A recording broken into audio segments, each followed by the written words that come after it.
রাজনীতির সঙ্গে ক্রিকেট মেলালে তার অবস্থা কি দাঁড়ায় তা দেখার জন্য খুব দূরে তাকানোর কিছু নেই। পার্শ্ববর্তী ভারত পাকিস্তান তার জ্বলন্ত উদাহরণ। দুটো দেশের একের পর এক হঠকারিতায় এশিয়ার ক্রিকেট এখন হাইব্রিড মডেলে বিভক্ত। এবার হয়তো সেখানে যোগ হতে যাচ্ছে আরও একটা নতুন দ্বৈরথ, বাংলাদেশ ভারত। আগামী 1 থেকে 5 সেপ্টেম্বর 3টা ওয়ানডে এবং এরপর 3টা টি-20 খেলতে ঢাকায় আসার কথা ছিল টিম ইন্ডিয়ার, কিন্তু দুবার পেছানো সিরিজটার ভাগ্য এবারও প্রসন্ন নয়। কারণটা প্রতিবারের মতোই, খেলার মাঠ নয়, পুরোটাই রাজনৈতিক। অন্তর্বর্তীকালীন সরকার চলে গিয়ে নতুন নির্বাচিত সরকার আসার পর ধারণা করা হয়েছিল এবার হয়তো গলবে বরফ, কিন্তু 5 আগস্ট দিল্লিতে হয়ে যাওয়া বাংলাদেশের রাজনৈতিক কার্যক্রম নিষিদ্ধ সংগঠন আওয়ামী লীগের সংবাদ সম্মেলনের পর আবারও বদলে গেল পরিস্থিতি। আরও একবার রাজনীতি এলো ক্রিকেটের 22 গজে।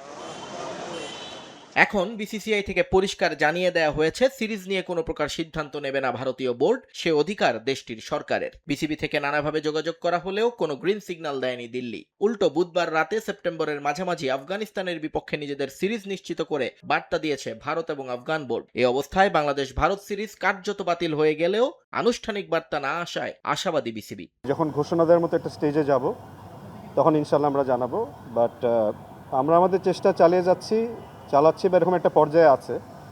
তো এখনই কি অবস্থায় আছে এটা আমার মনে হয় আরও 2-4 দিন গেলে বা এটা আর কিছুদিন গেলে আমরা এটার একটা আপনাদেরকে কনক্রিট আপডেট দিতে পারবো, সেটাই ভালো হবে এখন কমেন্ট না করে। বাংলাদেশে না এলে ভারত খালি বসে থাকবে না। স্লট ফাঁকা যাওয়া মানেই আর্থিক ক্ষতি, তা কোনোভাবেই হতে দেবে না বিসিসিআই। তাই তারা ইতোমধ্যে ভেবে ফেলেছে বিকল্প। বিসিবি জানালো একই ভাবনা আছে তাদেরও। বাংলাদেশ ভারত সিরিজ অবশ্যই মার্কেটিং পার্সপেক্টিভ থেকে অনেক লুক্রেটিভ একটা সিরিজ সব দিক থেকে, এবং এখানে ধরেন ফাইন্যান্সিয়াল বলেন আদার অ্যাসপেক্ট সব দিক থেকে এটা একটা খুবই তাৎপর্যপূর্ণ ছিল, সিগনিফিকেন্ট।